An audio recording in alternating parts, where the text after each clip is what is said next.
Tá bom, porque eu quero também passar aí para os convidados aí as perguntas. Eu acho que temos aí um tema interessante aí. Eu gostaria de saber, então, se temos perguntas aí dos convidados aqui, por favor. Se pudesse identificar, por gentileza, qual é a atividade, empresa que representa, por favor.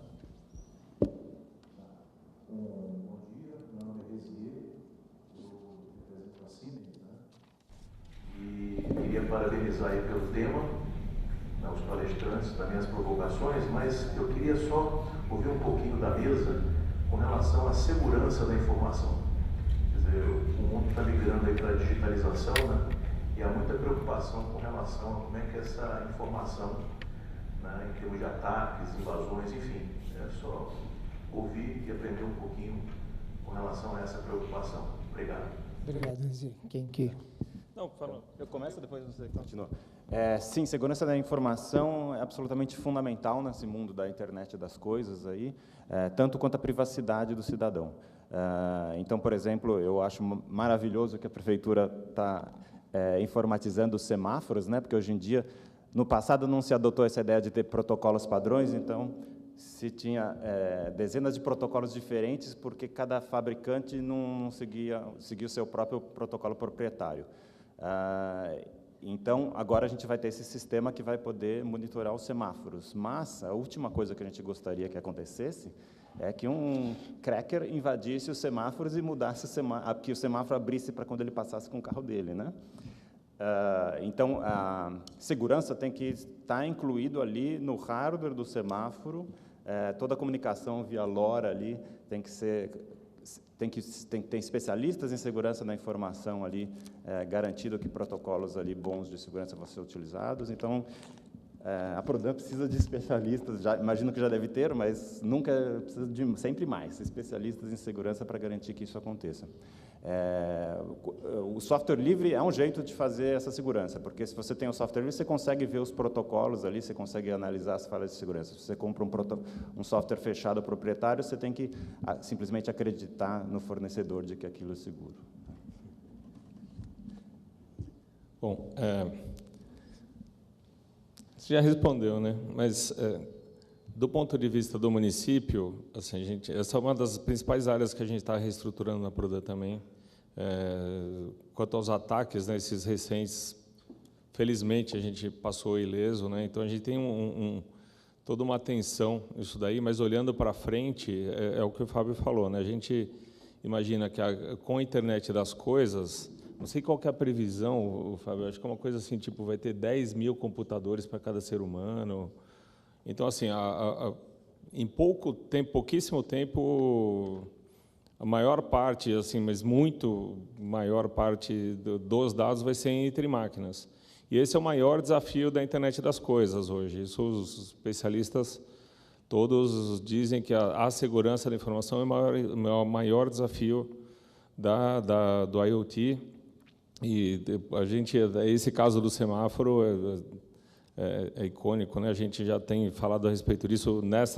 Nesse caso que a gente está validando essa tecnologia do Mobilab, a gente está introduzindo, né, produtizando, foi um dos principais pontos que a gente validou, foi a questão da segurança, da criptografia, como que isso é implementado, tipo de chave, como é que não é, e também tem do lado do desenho até do hardware, né, nesse caso específico, porque é uma coisa muito crítica. Você não pode abrir os dois lados ao mesmo tempo, né, mas existem vários cenários, não é simplesmente aquele cenário de duas ruas se cruzando, tem várias combinações. Então, a resposta curta é um tema prioritário, tanto da nossa rede, quanto de todas as aplicações que a gente está construindo. São duas coisas muito assim, prioritárias nos nossos desenvolvimentos.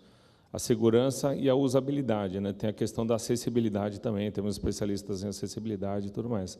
Mas segurança é o primeiro item. Aliás, no mundo inteiro hoje, eu acho que o negócio dos próximos 10 anos é segurança da informação, né? Obrigado, Fábio. Obrigado, André. Mais alguma pergunta, por favor? Bom dia. Meu nome é Diego, sou Para o professor Fábio, você comentou que vocês precisam de abertura de dados para facilitar o trabalho. E eu tenho uma pergunta, se vocês já tentaram falar diretamente com as empresas de transporte, CPTM, metrô, e que tipo de dados vocês precisam. E também tem uma outra pergunta, se é possível conhecer o laboratório de vocês, fazer uma visita lá, como a gente marca, tanto o Prodan quanto o Mobilab. Começar pelo final. Sim, por favor, queremos sua visita na USP, né? Eu sou nem do Prodan, nem do Mobilab, eu tenho um laboratório na USP. Manda um e-mail para mim que a gente marca.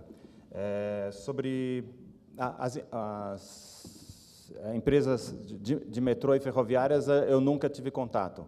Não, então nunca pedimos dados deles. A gente teve mais contato com SP Trans mesmo, com os dados da cidade de São Paulo. E alguns dados a gente conseguiu, outros não. Por exemplo, tem esses dados dos radares, né? A gente queria ter acesso aos dados para pensar nos fluxos dos carros e não conseguiu, porque eles estavam com preocupações sérias, e faz sentido, de privacidade, né? De forma nenhuma você pode publicar como dado aberto a chapa do carro das pessoas onde eles estão passando. Então, a gente tentou algumas vezes e não conseguiu. Então, a gente trabalha bastante em cima dos dados dos ônibus, às vezes trabalha com os dados de outras cidades que disponibilizam esses dados, mas pouca coisa a gente tem conseguido, mas vamos continuar tentando. Saindo esse convênio que a gente está tentando com a Prefeitura de São Paulo, a ideia é trabalhar na abertura de vários dados e conseguir fazer mais pesquisas. Lógico, por favor. Aproveitar e fazer um comentário. Os dados, por exemplo, da pesquisa Origem e Destino do metrô, elas são disponibilizados como dados abertos no portal, no metrô de São Paulo. Na completude, tanto os dados, as bases brutas, anonimizados, claro, e aí também toda a metodologia disponibilizada. E, recentemente, salvo engano, o metrô reformulou o seu portal da transparência, do ponto de vista de melhorar a usabilidade e tal. Então, é uma fonte de dados que eu sei que, inclusive, vocês usaram alguns dados da OD, porque eles são abertos e eles estão disponíveis. Só uma informação, não sei se todos já sabem. Obrigado, Diego. Obrigado, Fábio, Aide. Estão abertos. E se quiser marcar a visita ao Lab Prodan, é só entrar em contato, a gente recebe com prazer lá. Depois eu deixo os dados também para o Mobilab, lá na secretaria também, aí você pode montar a agenda aí. Mais alguma pergunta, algum comentário? Por favor.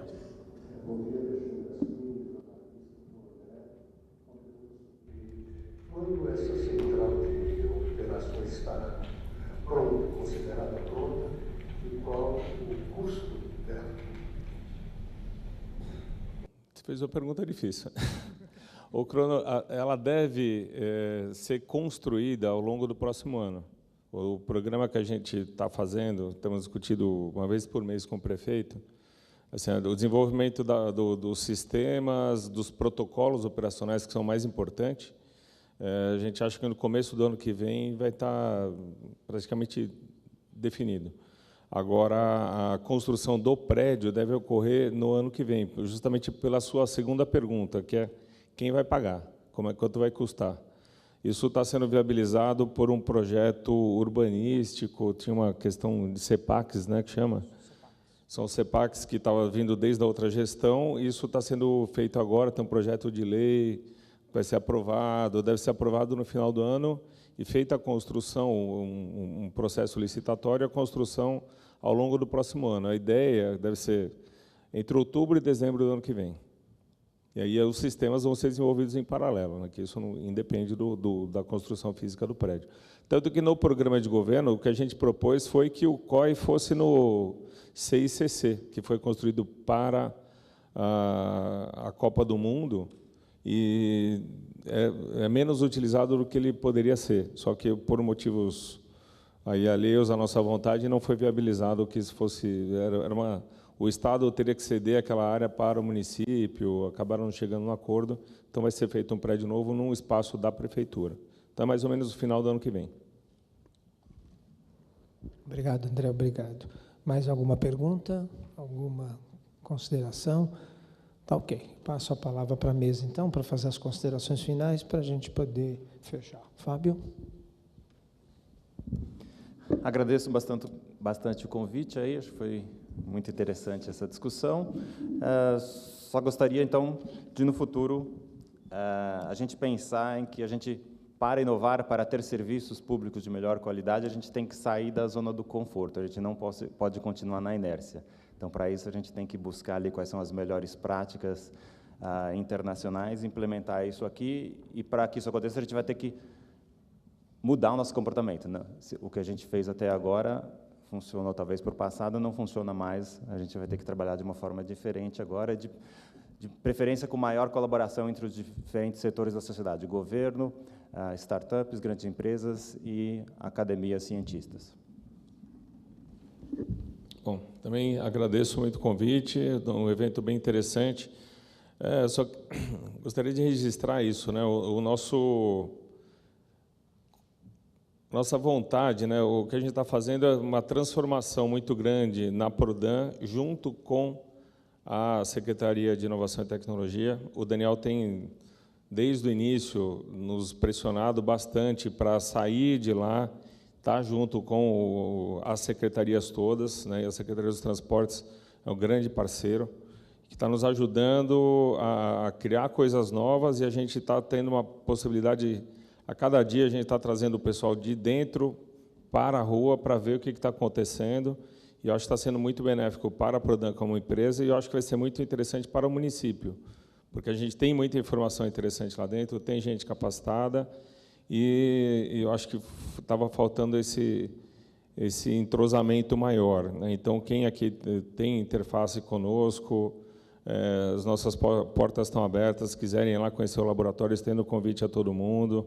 É uma iniciativa muito importante para tudo que a gente pensou e que a gente está tentando fazer, essa integração, né? Nós refocamos o laboratório, ele estava em outro local físico, a gente levou para dentro da Prodan, está utilizando isso como instrumento de entrada dessa tecnologia toda nova, né, para entender todo esse modelo, né, que o Fábio estava falando. A gente está fazendo parcerias com a universidade, com a indústria também, participando de vários projetos juntos com o Mobilab, vai ter os laboratórios da educação também, na saúde e tudo mais. Então, a gente está querendo fazer esse refresh aí, né, da empresa, para dar uma modernizada na nossa forma de ação e permitir que isso realmente contribua de forma duradoura para o município. Tanto a partir de dados abertos, extremamente importante, só tem que ver como fazer. A gente quer fazer, mas vamos ver como, para que realmente o resultado seja bom. Eu agradeço o convite. Obrigado, André. Aide? Queria agradecer a mesa, a enorme qualidade aqui dos argumentos apresentados, agradecer a participação de todo mundo e dizer que fico muito feliz em ver que o poder público está permeável, tanto a inovação vinda da universidade, quanto a vinda das startups do setor privado. Obrigado, Aide. Obrigado a todos pela presença, pelas questões colocadas. Lembrar duas coisas, então. Hoje é o Dia Mundial Sem Carro e sexta-feira. Sexta-feira, por quê? Por causa da cerveja? Pode falar. Agradeço, em nome do coordenador da mesa, o Irineu, a presença do senhor Fábio, do André e da Aide, nossa colega de AMSP e de empresa e de trabalho, né? Mesa a mesa.